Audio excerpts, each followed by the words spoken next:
Omagyanatimirandasya gyanam jana shalakaya chakshurun meditam yana tasmai Shri Gurave Namaha.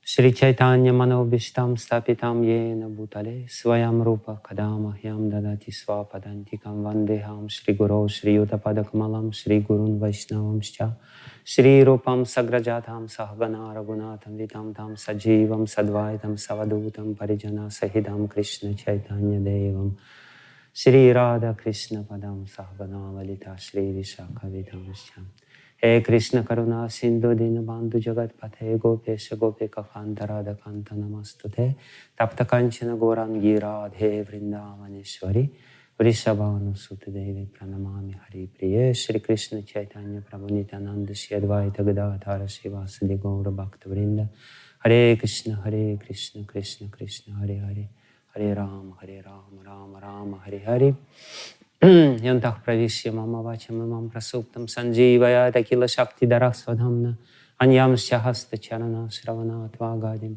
pranannamo bhagavate purushaya tudhyam svasyastu vishwasya kalah prasidatham deyantu bhutani shivam mithodhiya manascha badram vajatata doksha javeshitam nomati rajahai tuki. So, I'm very honored to be with all of you. Even though I don't see all of you, but I at least can see Jai Jagannath smiling. That's good enough. Please guide me. How shall we do our association? Because I can tell more or less in gist the presentation which I did in ILS. I have the PowerPoint. Of course, in ILS, I had 3 sessions, so I can only do maybe overview of what I did there. Or I can get deeper in certain sections, so I can just tell how this whole concept developed, and maybe you can ask the questions in this regard. So please choose what would you like. The presentation is ready. I can, walk you through this presentation very quickly and then let's see. Or I can just talk and explain the basic ideas behind this concept. So, or we can go deeper in some sections of it, whatever you like. Please let me know. I would suggest a little bit of a hybrid, maybe explaining the motivations and some of the main inspirations and main points behind the presentation, and maybe zooming in on some of those major crises points that we maybe already face or are likely to face, and how to navigate that, because as the environment around us gets more intense, external environment, encountering those internal crises are going to be magnified for us, and we could probably use a lot of guidance how we might successfully navigate the turmoil. I hope you don't view my presentation as a possible vaccine against the crises.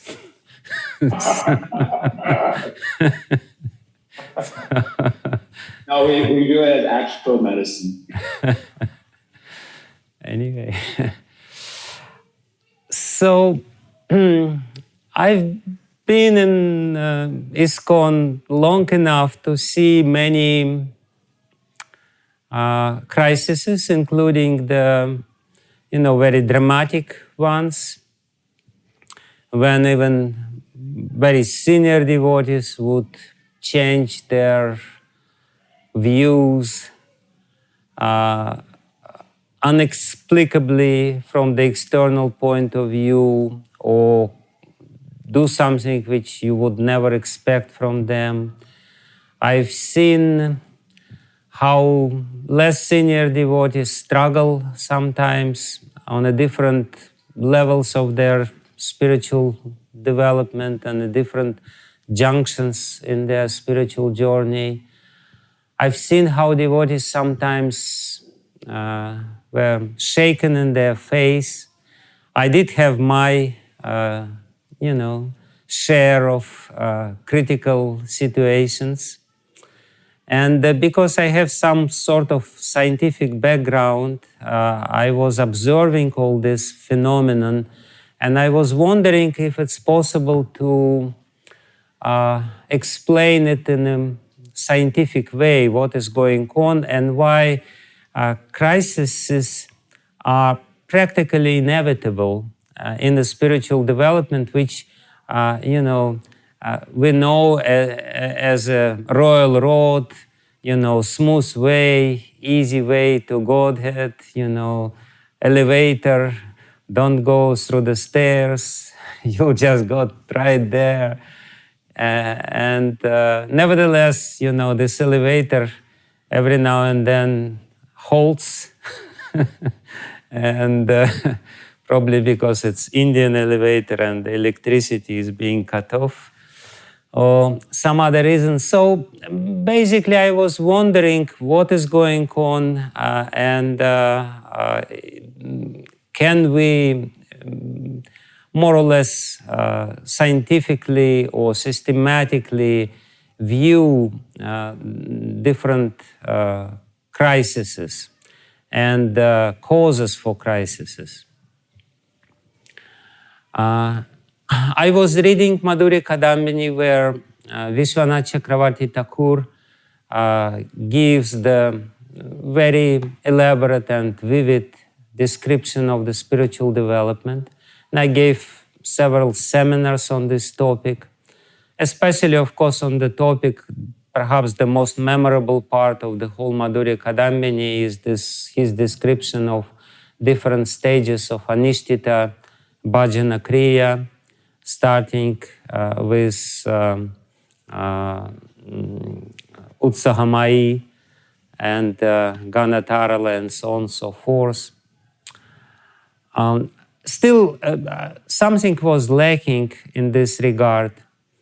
I gave very elaborate seminar on Manakh Shiksha by Srila Raghunath Das Goswami, where basically in the very first verse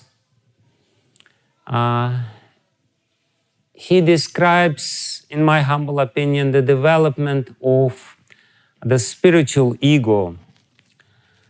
And this sort of thinking and studying of this literature was coupled with my interest in developmental psychology. I read some books about the development of the child, and ultimately I kind of synthesized these ideas together, and I understood that the development of a devotee is very much similar to the development of the child. This simile is there in many places in Vaishnava literature, like Bhakti Vijnana Thakur, he compares Shraddha with a little baby girl, or Srila Prabhupada sometimes calls his disciples as spiritual babies or spiritual children. So I would, dare, or I would be bold enough to suggest that there is some similarity between the development of a child and the development of a beginner devotee, because the processes which take place during the development of a child and the processes which take place during the development of a devotee are somewhat similar, because the development of both the child and the beginning devotee, neophyte devotee, is the development of their ego. The small, small human beings, small baby, while growing, develops an ego. And this ego goes through certain stages. And in the same way, we as devotees developing spiritual ego. This is very clearly stated by Vishwanath Chakravarti Thakur in the very end of Madhurya Kadambini, in the 8th chapter of Madhurya Kadambini, where he says that the development, spiritual development, is the process of development of ahanta and mamata. We know that ego has these two aspects, I and mine, ahanta and mamata. So when you develop your spiritual ego, you develop your spiritual ahanta. I am this and that. From the spiritual point of view, I am spirit soul in the beginning, and this ego is being solidified more and more and more and becomes more concrete. We know that ultimately the crown achievement in the spiritual path is to have completely developed spiritual ego, meaning that I know what is my age in the spiritual world, what is the dress which I dress there, what is my service, all this Ekadasha Bhava stuff. It's basically a description of ego because everything else stems from ego. Ego is the beginning of everything. If you come to a job, then the first thing to a new company, the first thing which they have to tell you who you are. This is your position, and by knowing who you are, you will know what you are supposed to do, what is your relationship with everyone else, and so on and so forth. So ego is a very important concept, and we know that everything in the material world and in the spiritual world has ego. We are personalists, we are not impersonalists, and personalists, they maintain that ego is not necessarily a bad thing, that there is such thing as a spiritual ego, and spiritual ego defines your role in the spiritual world.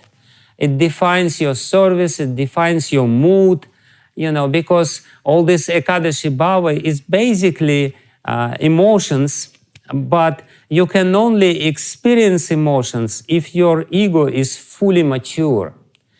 The little child has some emotions, but they're very immature emotions. The spiritual emotions is a manifestation of a fully mature spiritual ego. And when I started comparing the crises which a little child goes through while developing his ego, while interacting with the world, I found very interesting parallels, or at least I found that it's an interesting way of looking at the spiritual development. I don't claim that this is something. I don't want to make a bombastic statements, but my humble proposal is that if we take this understanding and try to look at the spiritual development from this point of view, we may see something which may escape our attention otherwise if we don't look in this light. So that's more or less the initial premise of the whole thing. One more very important point which I want to make is that, and it's very, resonates very much with our philosophy, to develop ego, you can only develop healthy ego if you interact with other people and if you interact in a healthy way, in a proper way with other people. Those who are senior, those who are equal to you, those who are junior to you. You cannot really develop your ego being isolated. If a human baby is, forgotten somewhere in the forest and somehow or other he survives, he will not develop his intelligence, his mind, and his ego. He will be totally, completely undeveloped human being, even though the potential is there.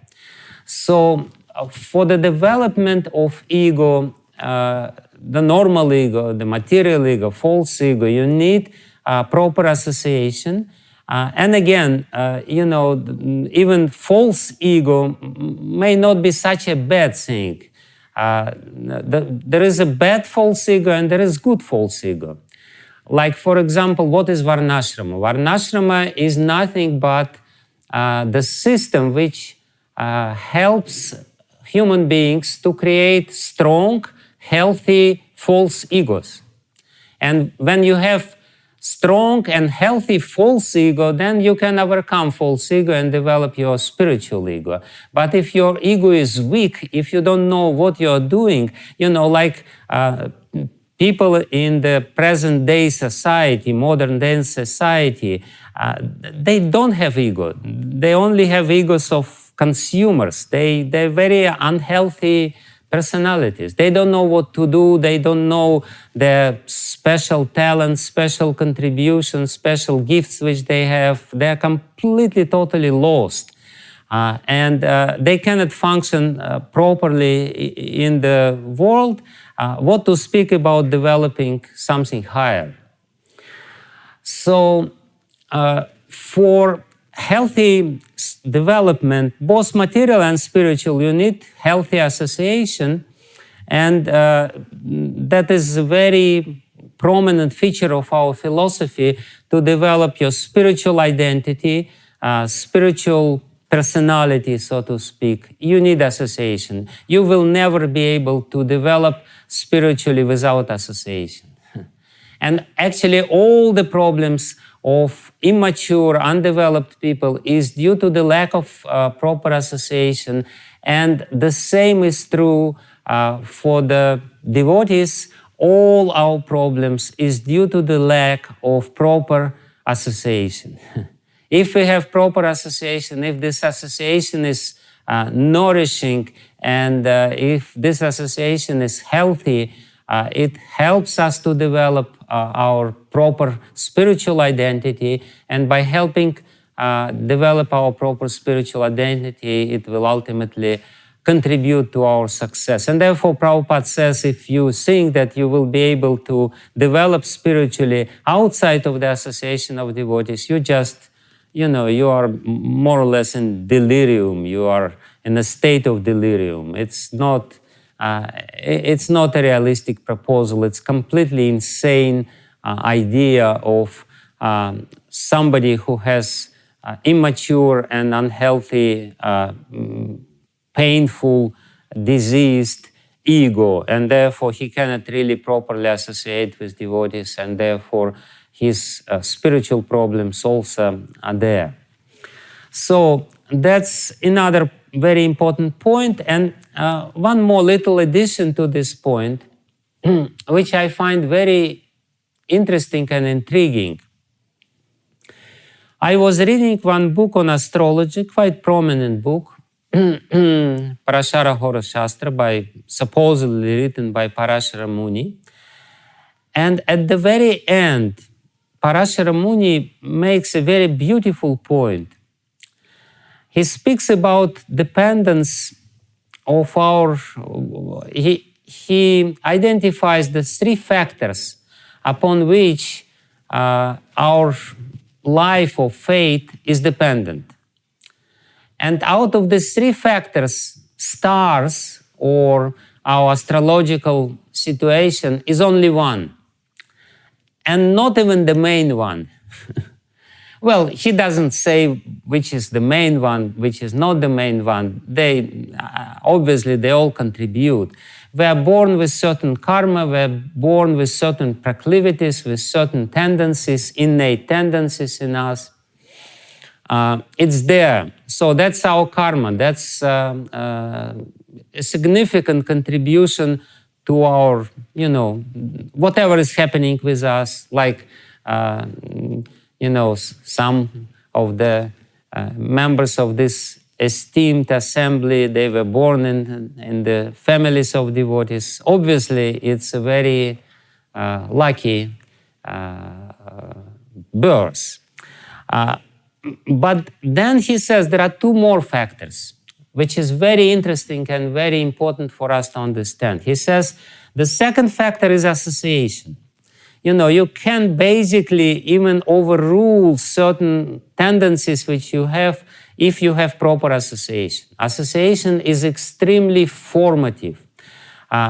Every time we associate with somebody, some influence is there. We have to be really very careful with whom we associate, because every single contact with somebody leaves some impression upon us. It may be not so deep, but it may be deep.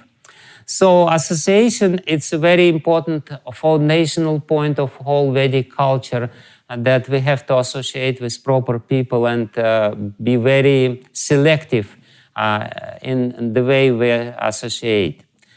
But then he said there is a third factor, which is most interesting. He said the early years of one's development. And I was thinking, why this third factor is there? Is it not covered by the first two?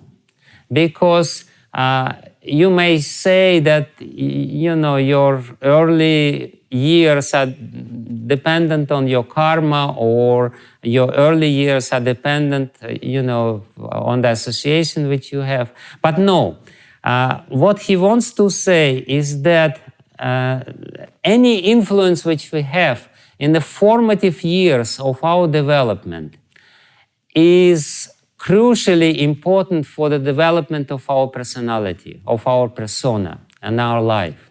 And we know this. All the psychologists, they talk about childhood traumas and so on and so forth. Why?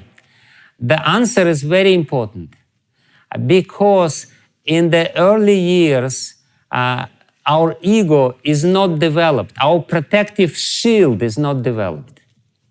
And therefore, any external influence which we have, we're very vulnerable when we are young and, insecure. We're very vulnerable, and any association which we have, any interaction with other people which we have, makes a very lasting and deep impression, which we may not even be aware of.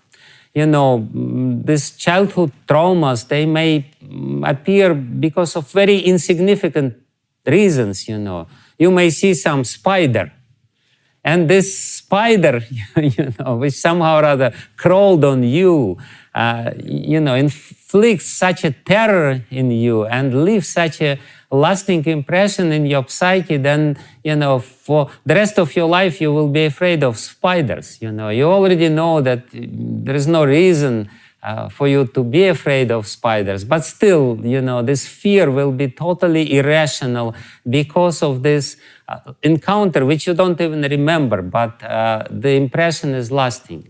So again, this is to stress that early years of our spiritual development, when we are a little babies, when our spiritual ego is not really formed, when we cannot really distinguish between right and wrong, they are extremely important. And depending on this association in the early period of our spiritual life, it may influence very much our whole devotional career, so to speak. And we can see, devotees, they get most of their spiritual traumas, spiritual childhood traumas, when they are very vulnerable, when their face is kind of weak, and when they are, coming totally disarmed into the society of devotees, and they may encounter with some exploitation, some wrong ideas, this and that. They may be, consciously programmed into certain wrong ideas, like, devotees go to Ritvik camp. I recently spoke with one devotee who spent 17 years in one prominent Ritvik group in India, in Brahmacharya ashram. And he said that the first thing, even before studying Srila Prabhupada books, we study the final order. their explanation why there is no other gurus, the final orders stuff. So that's naturally it will create very deep and lasting impression and will be very formative for the whole spiritual development, because that's the foundation of everything which they do. So that's more or less the short introduction into the whole thing, how it developed and what was there. Now I can come to the crisis point, or yeah, Jai Jagannath Prabhu, you guide me, please. Yeah, Maharaj, if you like. Yeah, this is glorious. Okay. So again, as I said, there is this developmental psychology which explain what are the typical crises every child has to go through in the process of his development. Let me, yeah. So, and when we compare these crises with the stages of spiritual development listed by Srila Rupa Goswami in his famous Ado Shraddha Tatak Sadhu Sangha Bhajana Kriya, Tato Bhajana Kriya, Anartha Nivriti Syat, and so on and so forth, in these famous two verses from Bhakti Rasamrita Sindhu, where Srila Rupa Goswami explains the ladder of devotional service, starting with Shraddha, and then coming to Sadhu Sangha, and then coming to Anartha Nivriti, Bhajana Kriya, Anartha Nivriti, Nishta, Ruchi, and so on and so forth. We can actually very clearly see the stages of development, and the crisis is actually the event which necessarily takes place when you go from one stage to another stage. It is explained by also by Bhaktivinoda Thakur in his Chaitanya Shikshamrita, where he says that in the development, when you go from stage to stage, it may be a dramatic situation, because a lot of things changes. While you're going from stage to stage, your environment changes, your internal perception changes, and the requirement which is there, external requirement which is there, changes.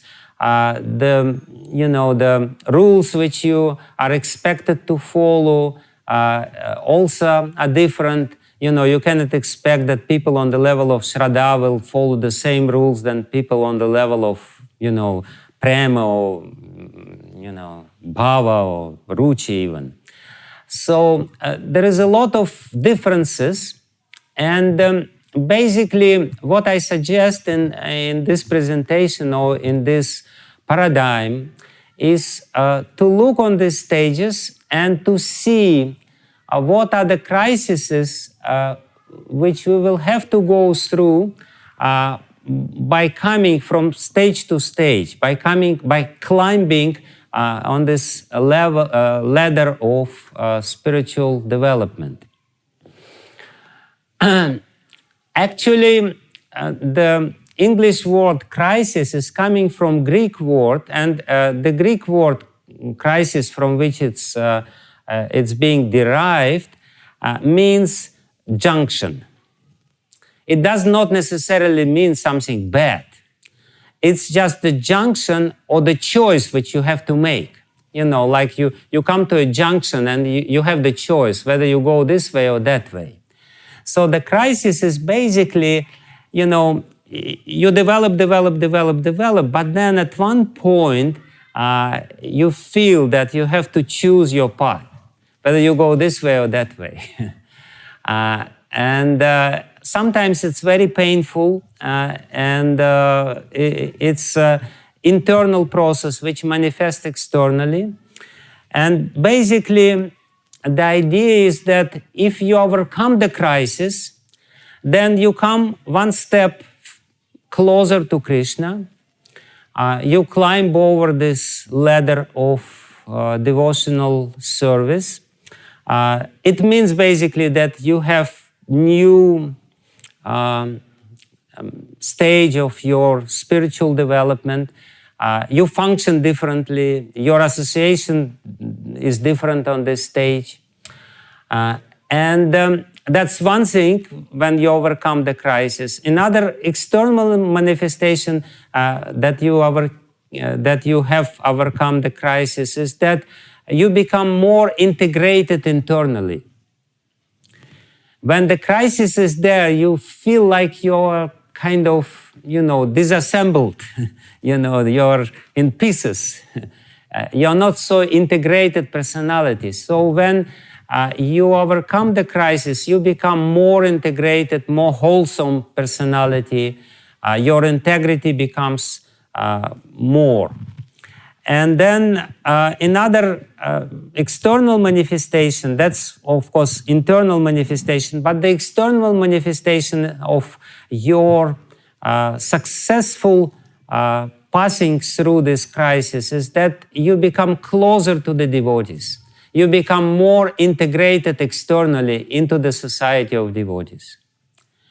Whereas if you fail the crisis, if you somehow or other don't pass through the crisis, you become less integrated personality, you don't really progress spiritually, and you become alienated from the society of devotees. The extremely, totally opposite processes are taking place. And of course, there is a compromise. When externally you move further, through some certain external means, like for example, you took a first initiation or you took second initiation. This, by the way, all these initiations, so pranam mantra, all these actions which we do, they symbolize certain level of our spiritual development. They're not just rituals. They actually have to be synchronized and symbolized with our spiritual development, synchronized with our spiritual development.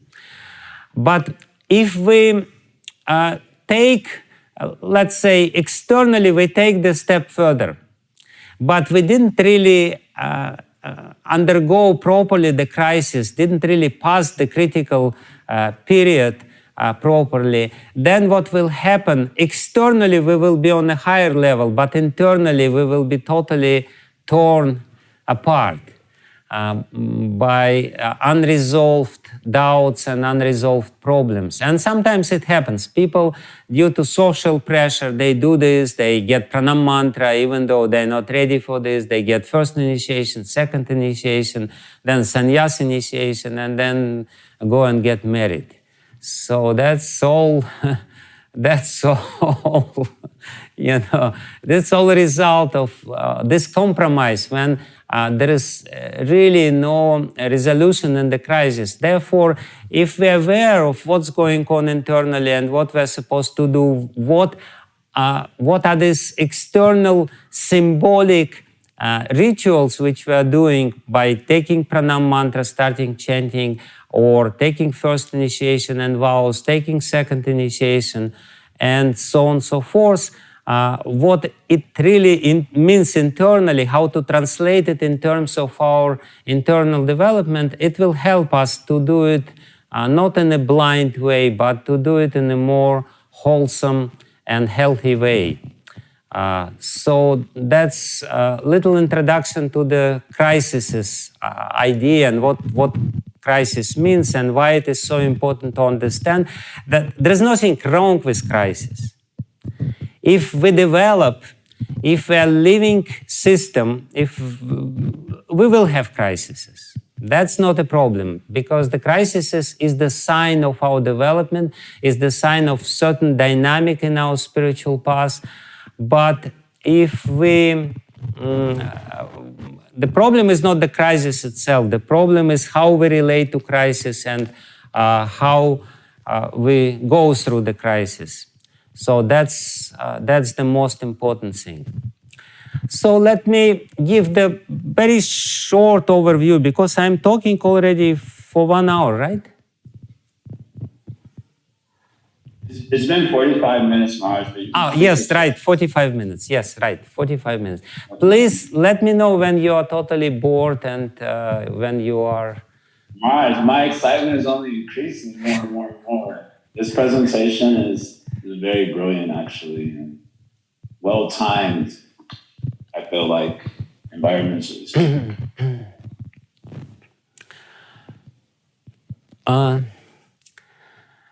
So I will give you a very short overview and then we can go into details if you want to go into any details. So if you have some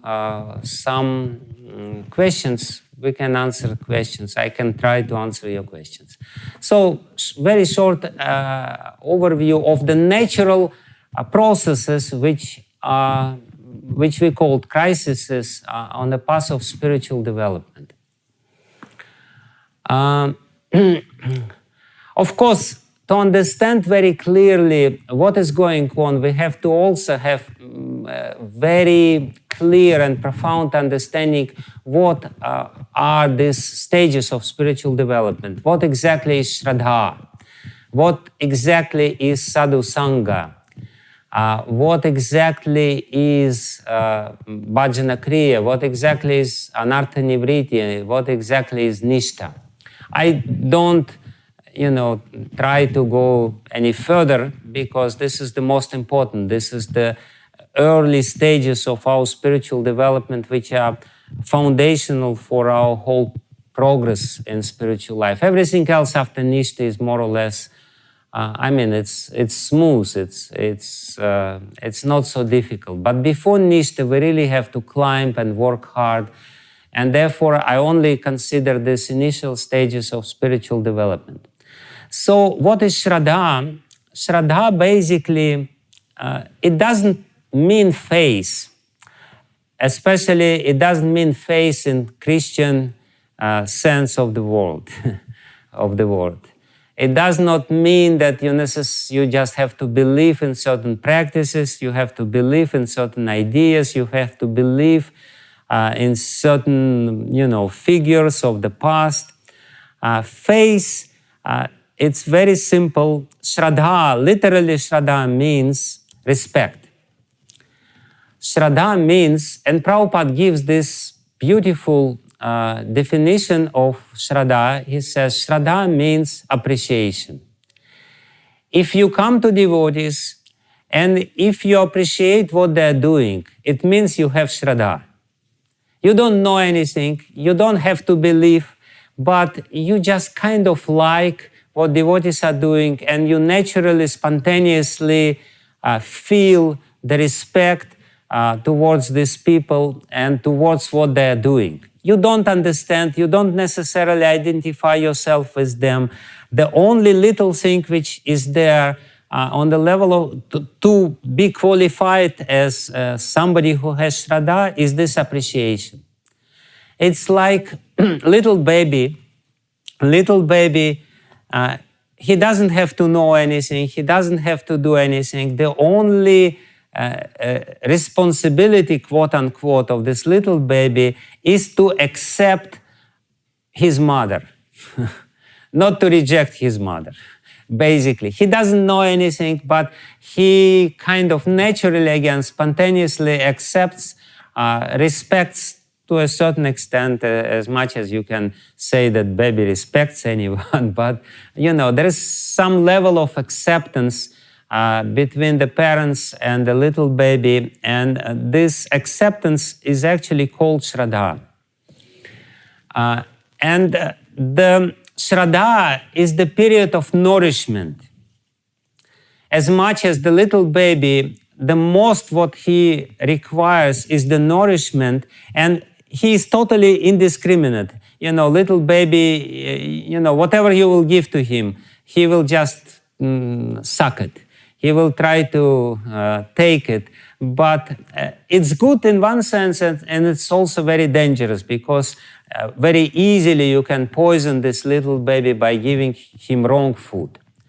So what is most important, on this level of spiritual development, when you are just a little baby and when you're totally vulnerable and totally dependent, the first most important thing is the selfless care of the mother. It is called healthy dependence. The baby should feel from the mother her selflessness. I mean, it's in one sense, it's natural for a mother to give this selfless love to the baby, but at the same time, we know it may not be, not always, unfortunately, nowadays it's so selfless and so unconditional. Much more so, much more true, this statement is much more true for the case of a little spiritual baby, because the first condition of his, properly forming Shraddha is that he has to meet with a devotee who is selfless and unconditional. He has to feel, here is somebody who can give me shelter. Because this is what it is. The first period of our spiritual development is when we take shelter of somebody who is selfless and who is not egoistic, and he is taking care of us. That's the first condition. And the second condition, the food which this person have to give to me has to be very natural. It should not be, milk powder. It should be the breast milk.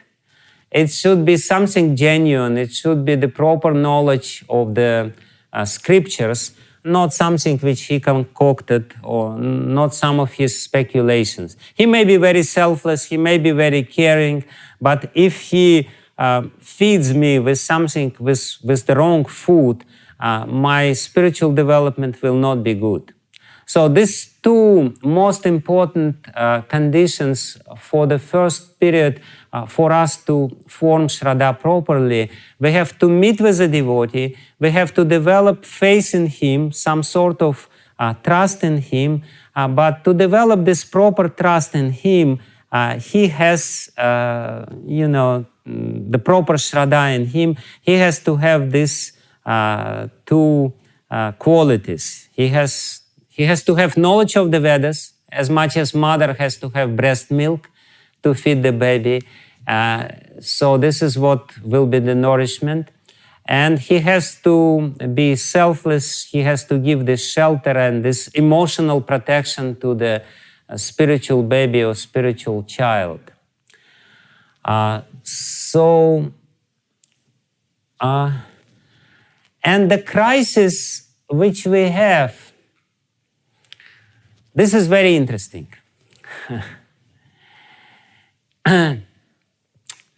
We come to a spiritual movement, we see somebody, we get attracted to somebody, we see somebody who is, who poses himself as a sadhu.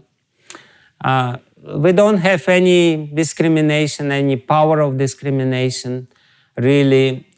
But we initially feel this initial attraction to the whole process, to the chanting, to the purity of people, to the, generally to people who are there. And the first crisis which we have at this stage, I call the crisis of trust. Because with,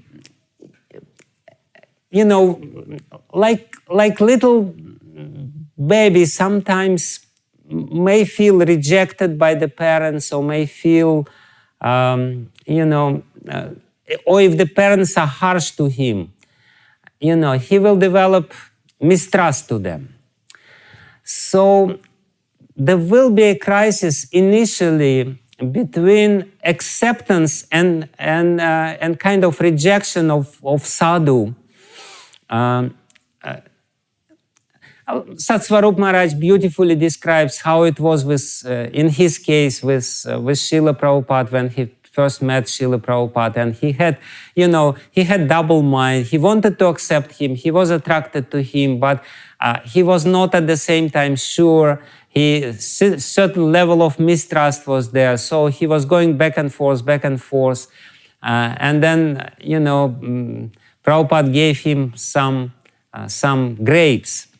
And initially, Satsvarup Maharaj was a little disappointed because he brought a big stack of transcribed dictations of Srila Prabhupada, and Prabhupada gave him a few grapes in exchange. And he thought, what's going on? I worked hard and I brought it to him. But then, Prabhupada said something. I don't remember exactly this. It's a beautiful story. Satsvarup Maharaj describes it beautifully. But Prabhupada said that something which actually indicated that, it's just a little indication of my love. I will love you anyway, whether you will do it or not, whether you will come to me or not. From my point of view, is the relationship already established and it's totally unconditional. So the moment when Satsvarup Maharaj felt this unconditional love from Srila Prabhupada, his face was formed and his crisis, the crisis of trust, was over.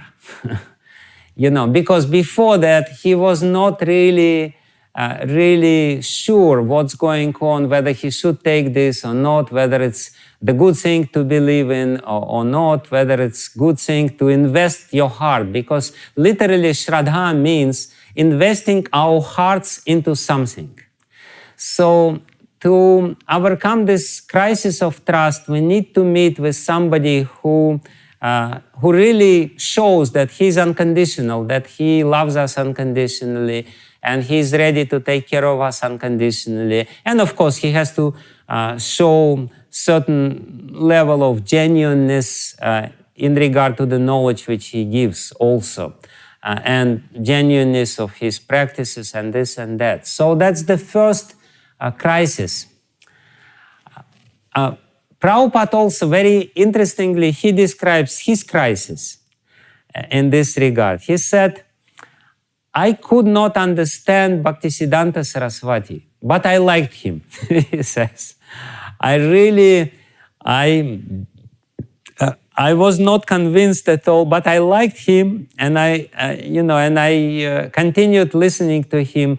And he also says, I noticed that he noticed me, and by by this indication that he is ready to give me shelter, he also developed faith in what Bhaktisiddhanta Saraswati Thakur Prabhupada is saying.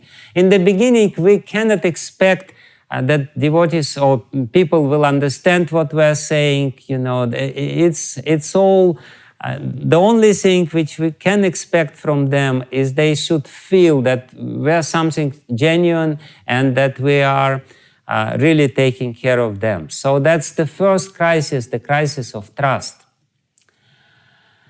But then, what is sadhu sangha? The next level of spiritual development, sadhu sangha. Srila Prabhupada says that sadhu sangha, what is the difference between Shraddha and sadhu sangha? Between Shraddha, when you meet with the devotees, and sadhu sangha. Both seems to be the same. What is the difference? No, Prabhupada very clearly explains what sadhu sangha means, and this is also explained by other acharyas, by Bhakti Vijnana Thakur in particular. Sadhu sangha means that you initially get Shraddha, you like people, you respect what they're doing, but at one point you start looking at them as your gurus.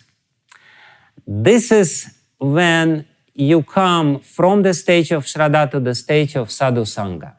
Sadhu sangha, it's not just, I'm coming for last 20 years to the Sunday feast program and, I have sadhu sangha. No. As long as you don't view a particular devotee as your guru, or at least as long as you don't understand that some of these people whom you like and respect eventually should become your gurus, which is very difficult step to do, step forward. You know, you're not in the level of sadhu sangha. Sadhu sangha is when you accept somebody as a spiritual master. But on this stage, to come from Shraddha to Sadhu Sangha, actually we have this independent nature. And this what I call, this crisis is the crisis of independence when we want to protect our independence. You know, we like the society of devotees. We want to be a part of the society of Vaishnavas.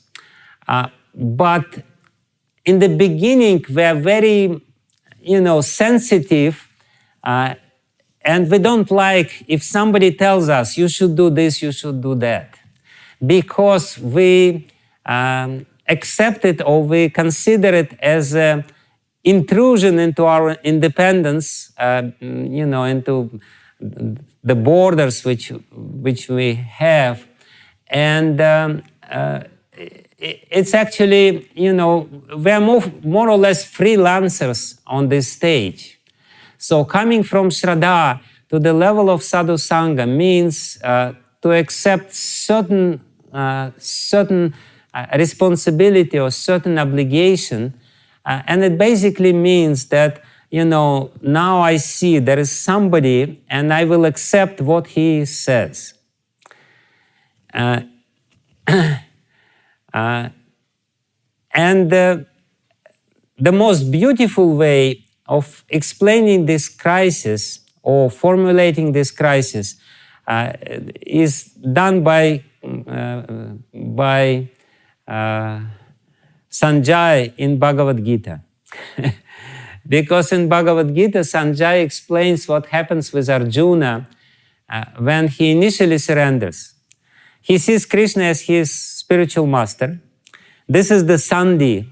We know that there is this verse which is explained, the Bhava Sandhi, when he stops the talk of just a friend and he accepts Krishna as a spiritual master and he says, Shishyasteham shadimam tvam prapanam, I'm surrendered, I'm the soul surrendered unto you, I'm your disciple.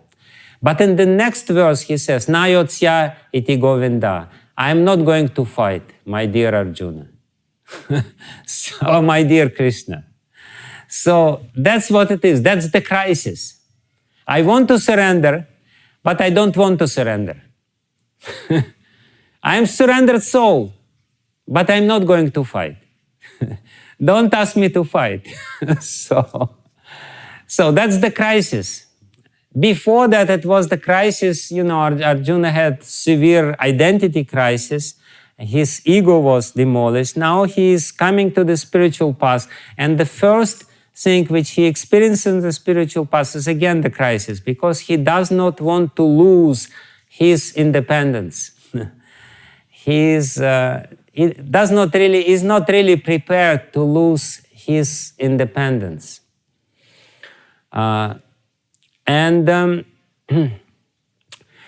Coming little back to the first crisis, there is one interesting thing which I forget to tell you. Very interesting idea.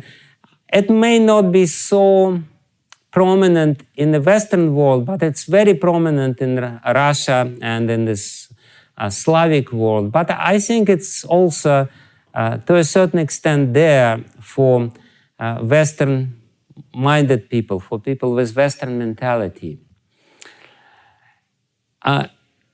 It is a known psychological fact that babies, they consider their parents as mystical figures.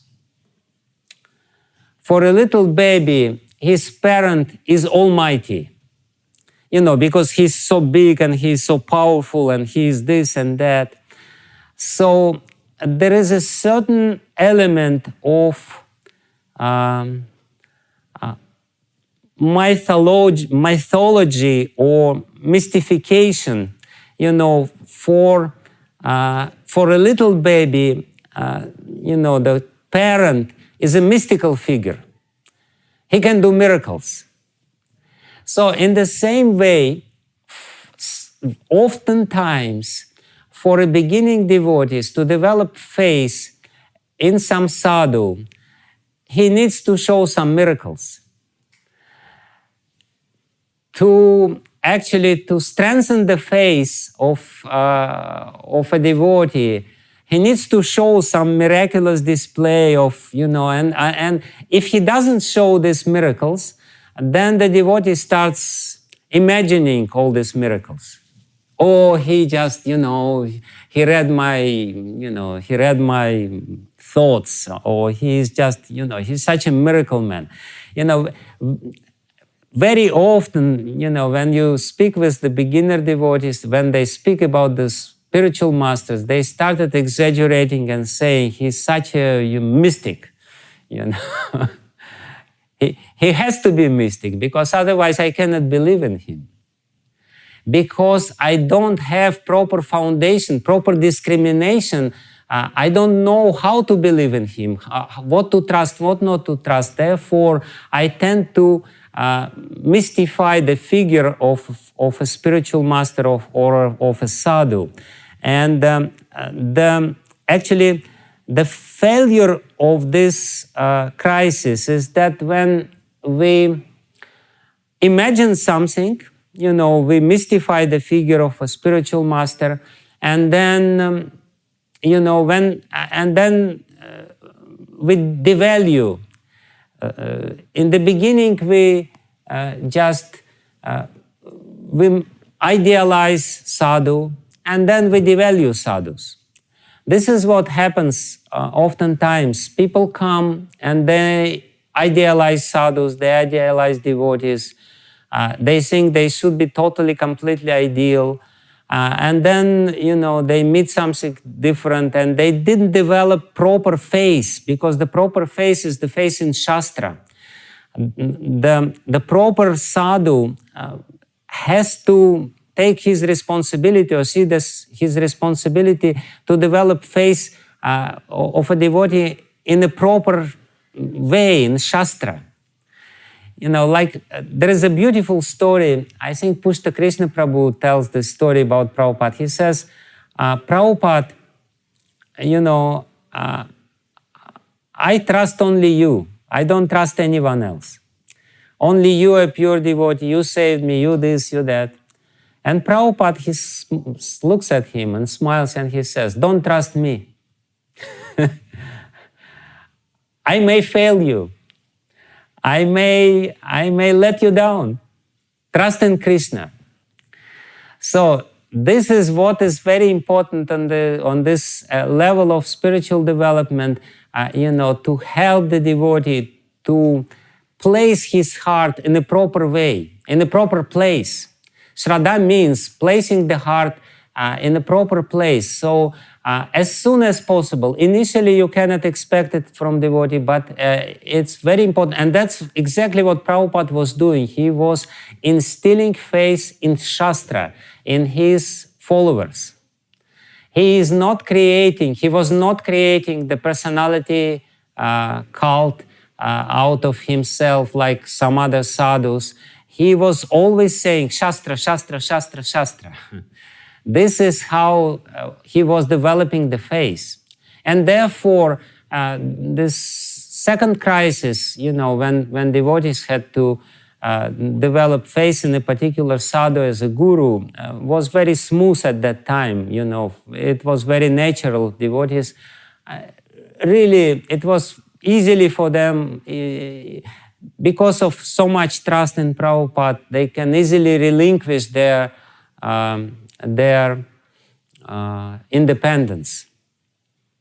So when you go from Shraddha to Sadhu Sangha, it symbolically means that you take Pranam mantra, because you already have Shraddha and you already decided that this particular sadhu will be your guru, will be your guide spiritual guide, and you trust him, and symbolically you take pranam mantra, and pranam mantra basically means that you successfully overcame the crisis of trust. You already, ideally, you know who is this person, you know what is his teaching, you know that he is genuine, you know that he is trying to teach you Shastra, and you don't idealize him, you don't make a mystical figure out of him, and it means that you will not devalue him later on because you will be able to appreciate what he has to give.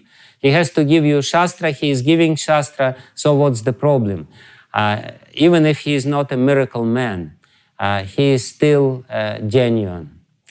So then, you know, on the level of this, if you inevitably, you chant your pranam mantra, you know that this person is my guru, but still you want to protect your independence. You don't want him to say to you something yet.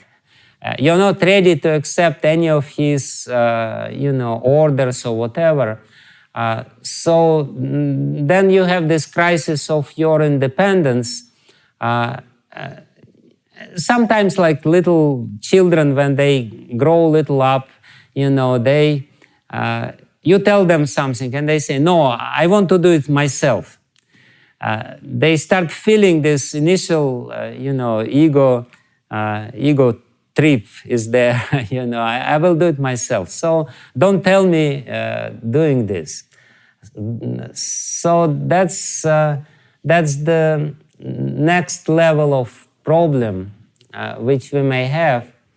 And that's when you done with this crisis, when you pass this crisis, when you really trust this person so much that you are ready to accept his order, or his order, and do what he says, because you trust him and because you know, he is genuine and this and that, then only you should take first initiation.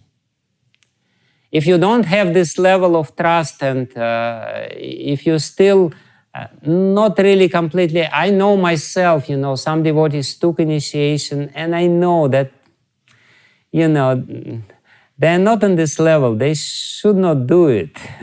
You know, they're not really ready to do it. They're just doing it under some sort of social pressure because, you know, the temple president tells them, you know, you get initiation, everyone tells them so many years. But they still want to maintain their independence. They're not really, you know, ready to relinquish the independence. So that's the first initiation, and first initiation means bhajana kriya. Bhajana kriya means you perform regulated devotional service in the society of devotees. On the first stage of your spiritual development, you only take shelter. That's the only thing which you actually learn to take shelter of the devotees. You learn to trust them. That's the main gist or the main essence of this Shraddha level. On the second stage of spiritual development, your sadhu sangha, your duty or your responsibility is to learn the language. As much as the little baby, when he starts, you know, developing little bit, he starts repeating the words of the sadhus, of their parents. He starts speaking like parents. You know, that's a very important stage of spiritual development. We don't know anything, but we repeat the words of sadhus, you know, sometimes very mechanically, sometimes improperly. So we learn the language, we learn the terms, and it's on the stage of sadhu sangha, it's very important to learn the basic terms, what it means, what Krishna means, what sadhu sangha means, what Shraddha means. All these definitions are there, what bhakti means, what pure devotional service means. These definitions are very important because, you know, otherwise you will not really understand the language or you will not properly communicate with the sadhus. So that's on the level of sadhu sangha, you learn how to speak. On the level of bhajana kriya, you learn how to act as a devotee. On the level of shraddha, you learn how to trust the devotees, and proper way of trusting devotees, what we should trust. On the level of sadhu sangha, we learn how to speak as a devotee. So on the level of bhajana kriya, we learn how to act as a devotee, how to chant, how to go to Mangalarati, how to, perform Harinam Kirtan on the street, how to preach, how to distribute. Like little children, they start doing this, learning this from. And on this stage of spiritual development, it's very important to have peer association. Without this, there will be no development. In the beginning, you don't need so much peer association because you're totally, entirely dependent on the association with elevated people who are like your parents. But on this stage of your spiritual development, you need peers because you learn from them a lot, and you do something together with them, and they become your teachers as well, not only the senior people. But this stage of bhajana kriya is a very interesting stage. I'm already speaking too long, so let me wrap it up quickly. So bhajana kriya, there is a lot of crises on the level of bhajana kriya. Basically, the 6 stages of anishtita bhajana kriya, which Vishwanath Chakravarti Thakur mentions in Madhurya Kadambini, is a description of different crises which the devotee has on the level of bhajana kriya.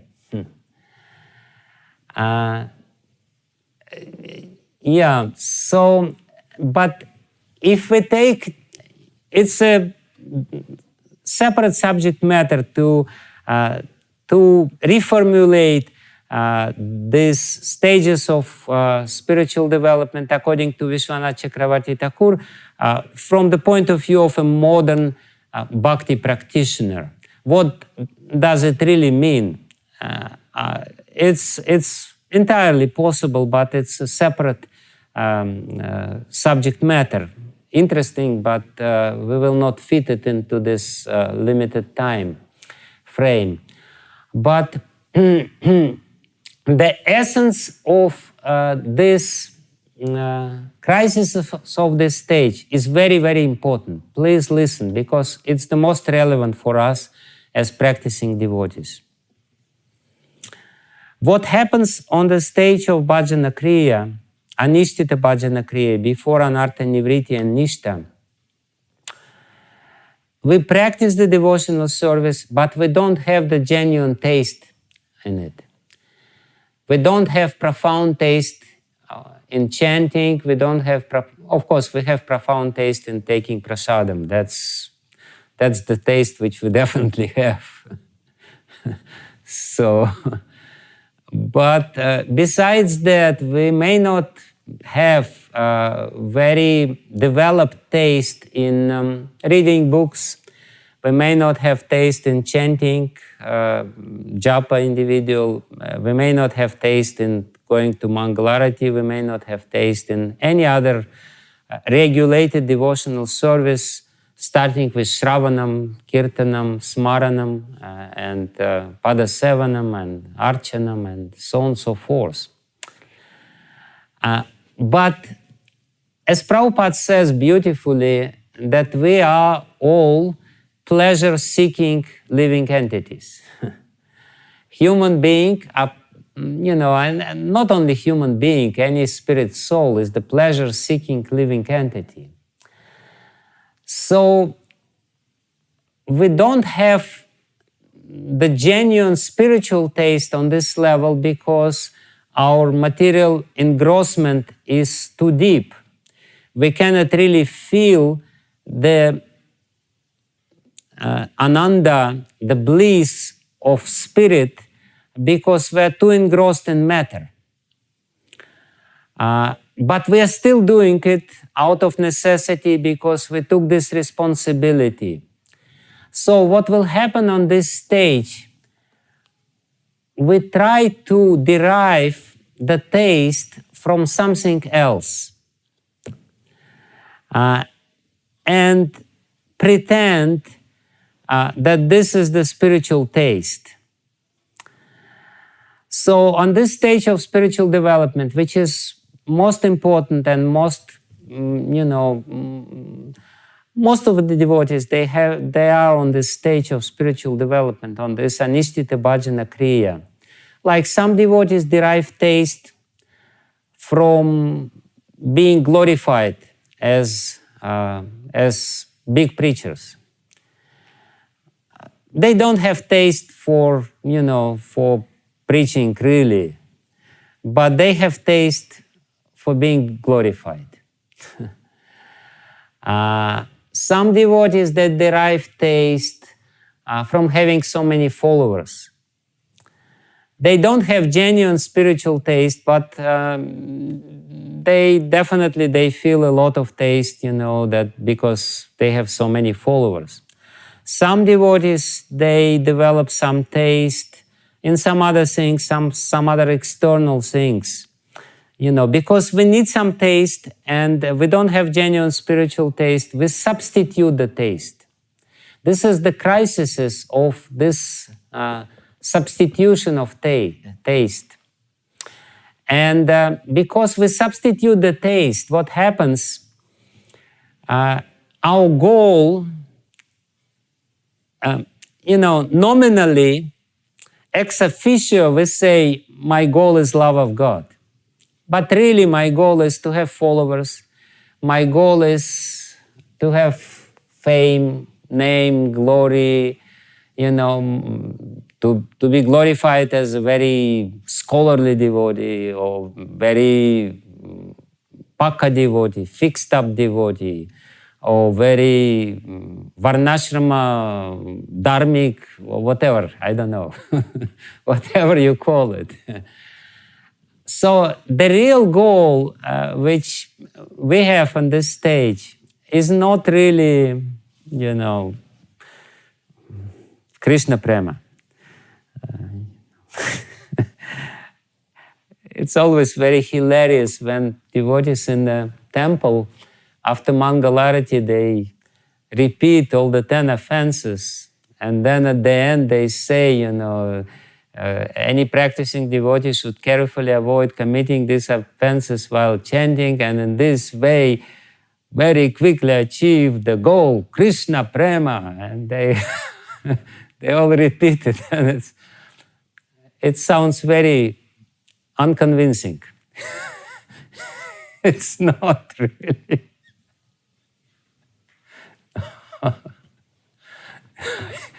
I always felt there is something wrong in this habit which we have.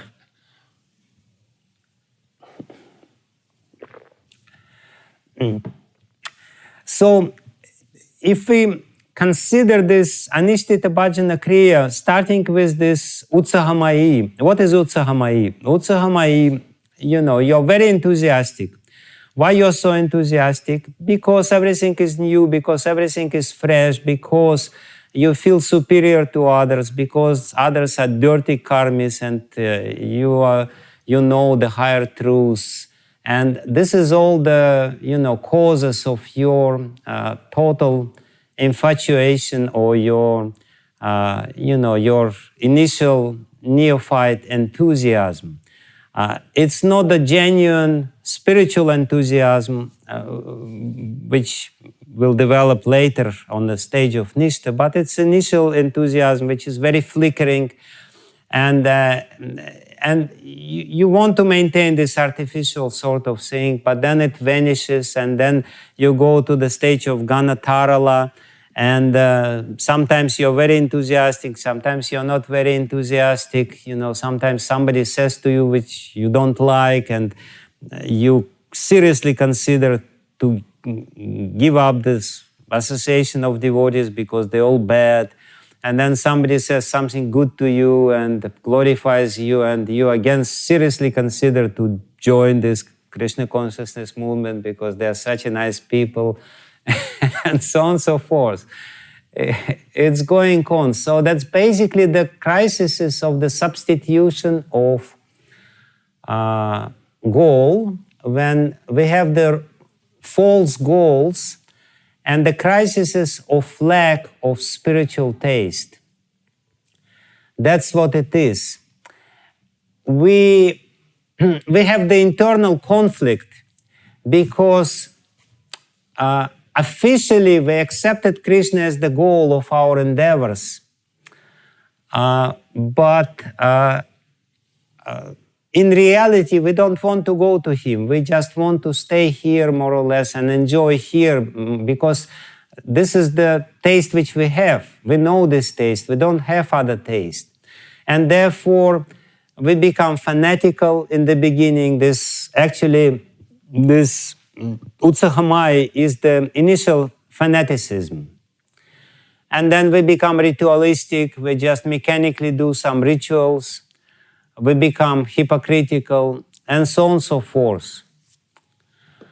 So that's the crisis on the stage of bhajana kriya. And very quickly I will say the last thing about anartha nivriti thing. You know, if you overcome this, it basically means that you passed anishtita bhajana kriya, you're more or less past anartha nivriti, you are ready to come to anishta stage.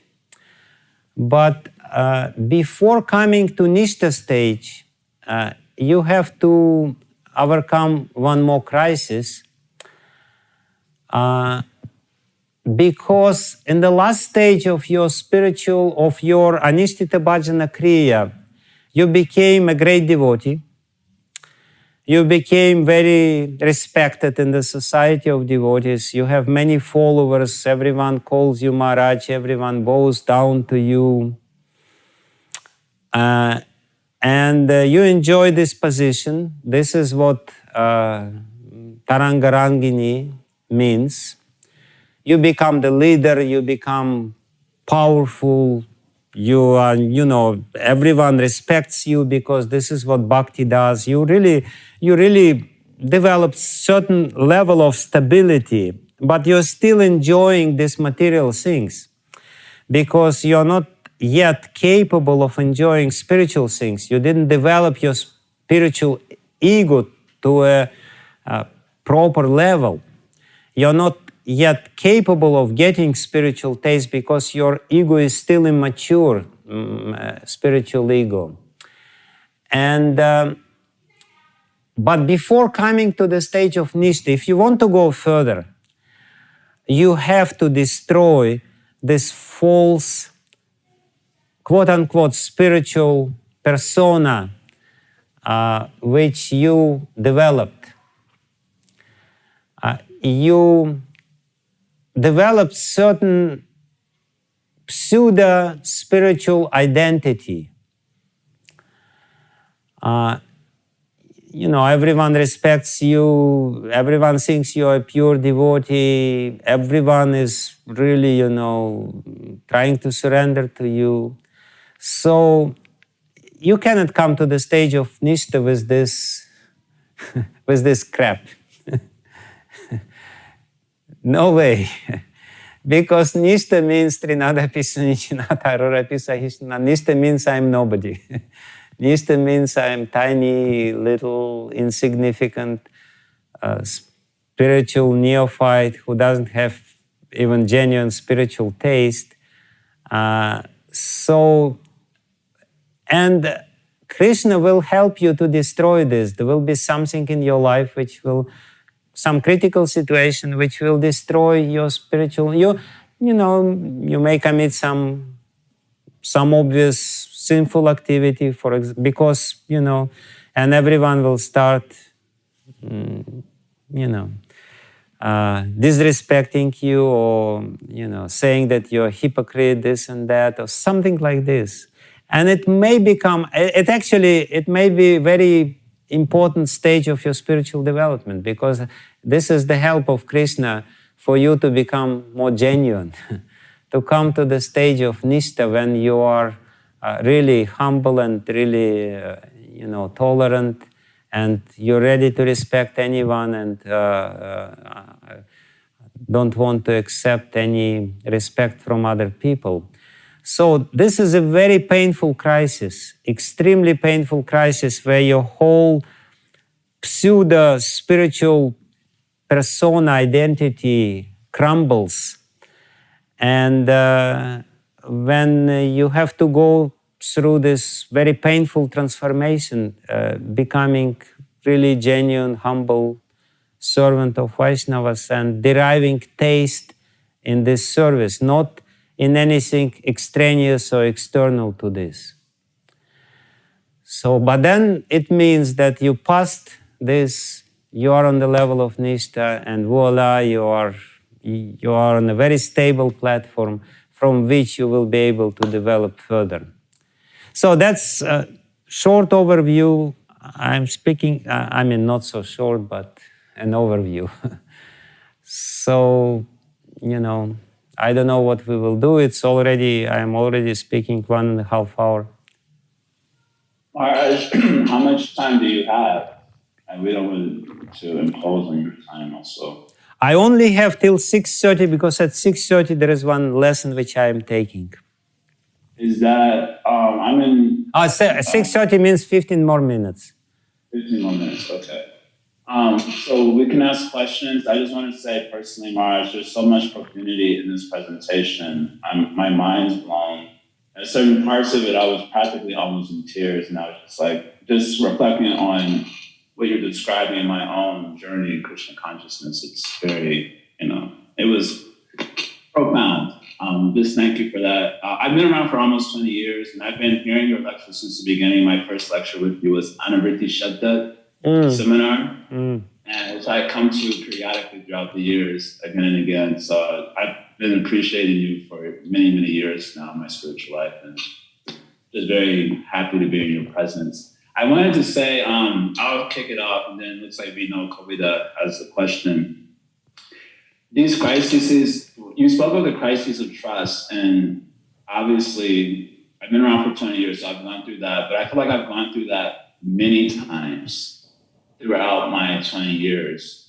And it's in other words, not like just at this particular stage, but I feel like I've been repeatedly experiencing the crises of trust. Of course, and when I first joined, I wasn't getting the pure breast milk. I was getting a lot of milk powder. But I had a strong attraction to scripture from the very outset. I would study 4 to 6 hours every day, just trying to get acquainted. So that was there. And then finally, someone came into my life who seemed shastrically endowed. I developed trust in this particular individual, but he had a way of speaking that broke faith and guru. I had already been initiated at that time by Sri Radha Maharaj. And it kind of looked like experientially that he was kind of building a personality cult around him. Just saving the details, that's what it kind of translated into in Chicago. Some of the devotees here know this experience. And so I ended up asking him, about his own relationship with his guru, and he broke the relationship with me immediately because I was having a crisis of trust. You want us to put faith in you, but you don't seem to have faith in your superiors. So when he broke the relationship immediately, I was thrown again into another crisis of trust, which made me develop that's it. I'm only going to put my head in scripture. It's very hard to trust who is being genuine from the sadhus. I was like that for about, 5 years, and then I ran into Satyanarayan Das Babaji. And right at the period when I was kind of getting kicked out of the ashram after 13 years, and I kind of confided in him and complained about various things, and he didn't take advantage of that. He never criticized ISKCON, he never criticized any of my gurus. So I developed trust in him, and he treated me very affectionately, and so I developed a trusting relationship with him, and which was even noted by many of his disciples with whom I'm friends with. But then later, a couple of years after taking a lot of his association, when I would go to Vrindavan, because he's in a different party bar, and he reinitiates devotees from ISKCON, amongst other things. I was advised by my own guru, Sri Radha Goswami, to not spend so much close time. And because I'm a disciple, I just followed that also. But I experienced like turmoil because of having an affectionate relationship with this sadhu. I was finally getting trust. I was getting the breast milk, shastri. And then to be told not to do that. And I followed it happily also because I have a lot of faith in my own guru also. So I did follow that, but I still feel like the reverberations of the schism that was created because of the breaking, the having to like break something that I felt trust was coming. So anyway, that's a quick overview of my like sort of outline. I feel like I've been going through this crisis of trust so much in my 20 years. And I don't know if you have any feedback or any, I don't know, how are you viewing this? And what would you say to me?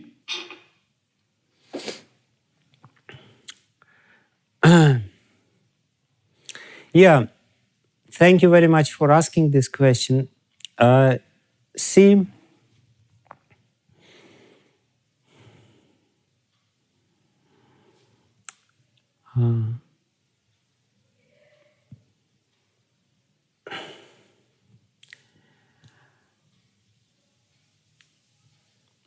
there's a lot to say, but the main point, see, the saving grace which you had and which I had,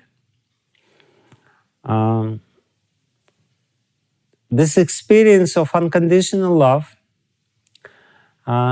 which is most important. If we experience the unconditional love of somebody, if we experience shelter, that somebody is really ready to give us shelter, and feeds us with some proper food which we require. So, like the baby, when he is brought up with a lot of love in the very initial stages, he is much more protected. He may experience some betrayals during his life and this and that, but he will be still more protected because he has this protective shield. He got these vitamins in the very beginning, and these vitamins and the nourishment which he got from certain personalities give him protection. So this sort of story which you told, actually you did have protection from your relationship with your guru, and then you wanted to have some more nourishment, which is natural. I mean, when the baby grows, he explores different things. He wants to explore the world. He wants to explore this and that, and he wants to take shelter of somebody else. But because you knew that, there is somebody whom you really trust, you could overcome other relationship which may be not so healthy or partially healthy, so it didn't affect you because from the inception you had protection, basically. And if you're protected, then you can enter into relationship. Like you mentioned Satyanarayan Das Babaji. I like him very much. I listen some of his lectures. Whenever I have chance, I go to him, I speak with him. But at the same time, there is certain distance which I don't cross. Because again, I know certain things which I may not agree, but it doesn't bother me. I can take something good from him, and I will not take something which is not healthy for me as a member of this particular society or this particular parivar. I will not take very seriously some of his statements, with all my respect. I respect him very much. He is definitely somebody whom I view as very, this genuine philosopher who knows Shastra and everything else.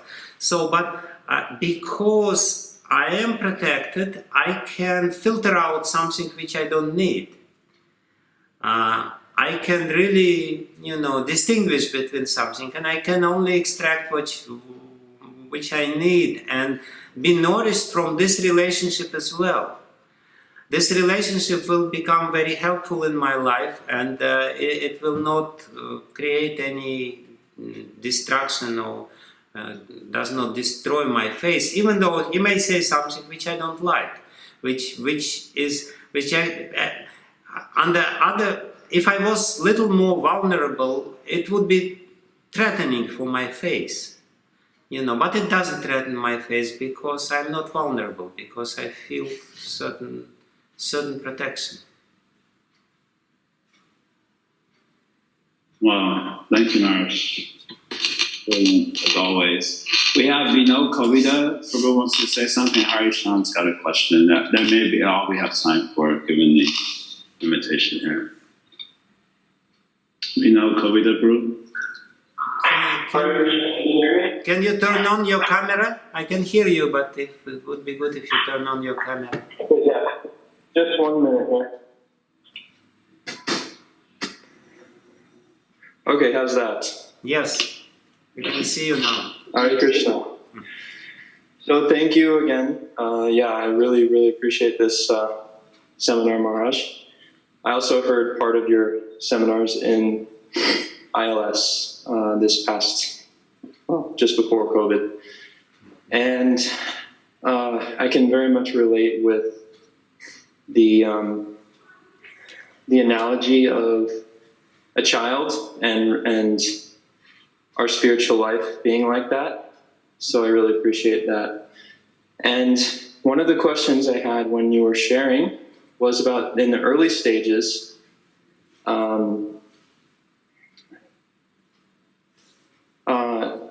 that, sorry, I'm just drawing a blank because I was just running. So you were sharing that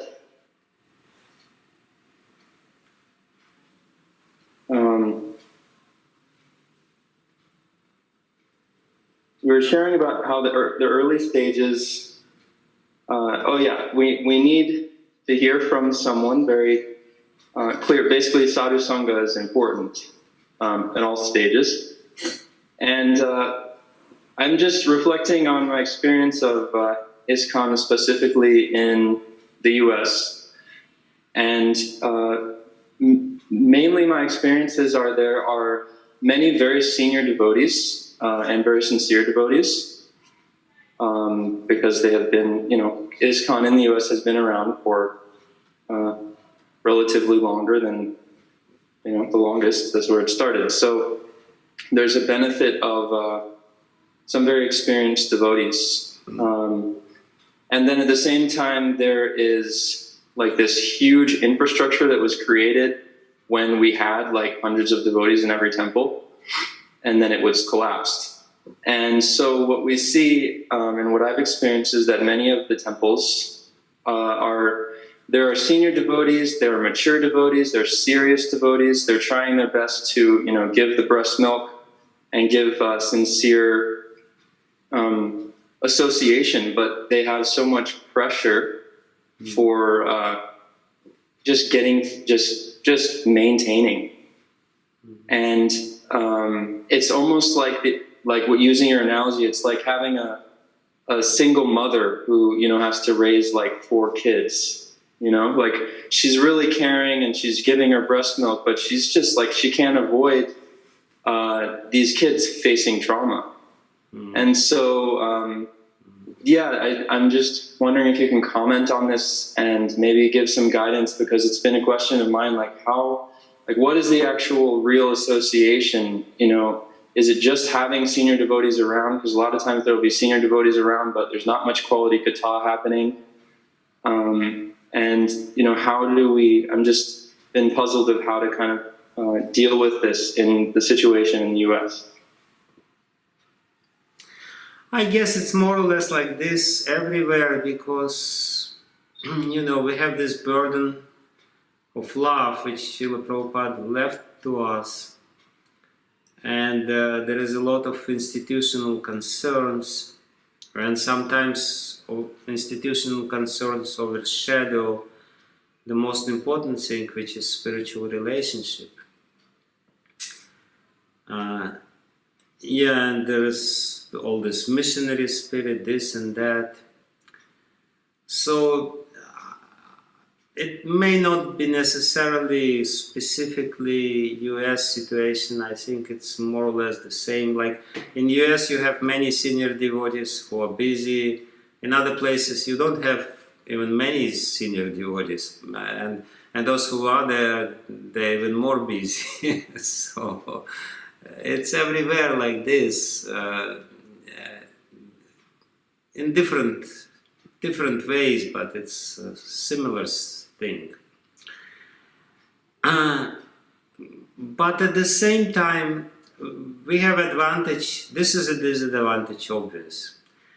You know, in a more classical scenario, in a more traditional scenario, you have a young boy coming to a sadhu, and sadhu has maybe 2-3 disciples with him, and he's there 24 hours a day for this young devotee, and he's Mahabhagavata.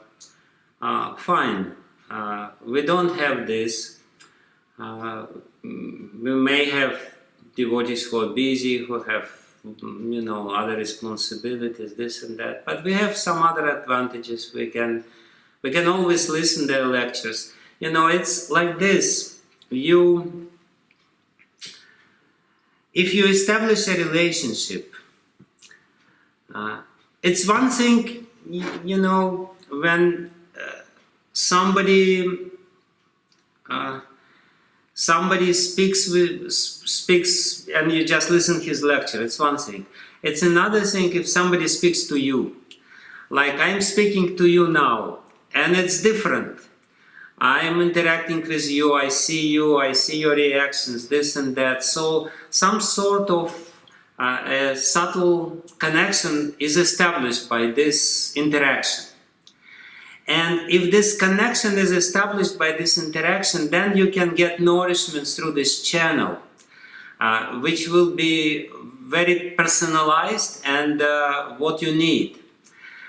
If you just listen some impersonal lecture from some, very good lecture from some very good teacher, but you're not sure whether he cares about you or not, whether he knows about your existence or not, then it's one thing. It may give you little nourishment, but it will not give you a lot of nourishment. But if you establish this initial contact, and you know that this person cares about you and he really is concerned about you and your well-being, even though he may be busy, he may be far away, he may be traveling, he may be doing this or that, still, by listening to him, you will, through this channel of established personal relationship, you will still get some proper nourishment for your development. This is what I would say, and we should not underestimate it. It's there, it's possible, like sometimes people say, oftentimes people say, I have some question, and disciples of mine, they say, I have some questions, I want to write to you, but then, I turn on your lecture on YouTube or somewhere, and you exactly answer my question, as if you knew it. So, why? Because it only happens because there is this connection, and through this connection, the super soul is also acting. When we have disciple and guru relationship, we should not forget that it's always a triangle. It's not just guru-disciple relationship. There is a third party involved, that's super soul. So if you try to strengthen this relationship by your service and by your sincere humility and obedience and this and that, then even though the person may be far away, you will still get the nourishment and help from this person through some, through different means. So that's what I would say. Like also, Prabhupada, he said, I only met my Guru Maharaj 5 times in my life. He didn't have much profound association with him, but because the connection was so strong and it was so firmly established, then he was still getting a lot of, energy through this connection. So that's what I would say. Take advantage of what you have, and I think it will be. Thank you so much, Maharaj. It's already, I guess, 6:03 where you're at. So it's a little past time, so we'll have to stop here. I do have this question. That original seminar that you gave, is there a way that we could get access to that so that we can sit with these ideas more? Yeah, I think so. I can find out where it is. It should be. I have this. I'll ask if it's there on my YouTube channel. I have English YouTube channel and I have Russian YouTube channel. Of course, most of my lectures are in Russian. Yeah. I'll ask. We'll ask Shakti Avatar Maharaj. We don't want to inconvenience. Yeah. Ask him. He must know. Thank you so much, Maharaj. Just being in your presence is just ecstatic, and hearing you speak today has been extremely profound. Devotees are here in the chat box, and we need a part 2, just a Q&A, to flesh out some of these ideas. Maybe if possible, Dave Madhava can see if such a possibility is there. Thank you so much for sharing your time with us and your wisdom. Sure, I can come again. We establish some relationship maybe sometime in the future. Whatever. I'm here. I'm still here. Right. Haribo. Thank you very much. Thank you, Maharaj. Thank you, Maharaj, so much. Thank you. Thank you so much, Maharaj. Hare Krishna. Thank you.